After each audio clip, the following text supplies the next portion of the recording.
పింఛం విప్పిన వెలిగి మల్లే తొలకరి జల్లుల మేఘం మల్లే అలజడి హృదయం మాడిన కూచిపోడి రంగుల దిద్దిన బొమ్మకు మల్లే కవితలు వద్దిన పుస్తక మల్లే సంతోషంలో ముత్తుగా ఈ అమ్మాడి ఆరారు ఋతువుల అందం ఒకటిగా కలిపి వింతలు ఏడు పక్కకు జరిపే కొత్తగా పుంతలు తొక్కెను ఈ అరవిందం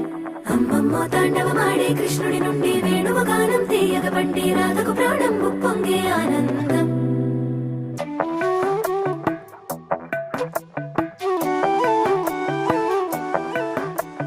మధురము కదా ప్రతొక నడక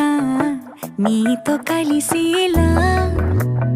తరగని కథ మనదే కనుక మనసు మురిసినిలా ఒసురే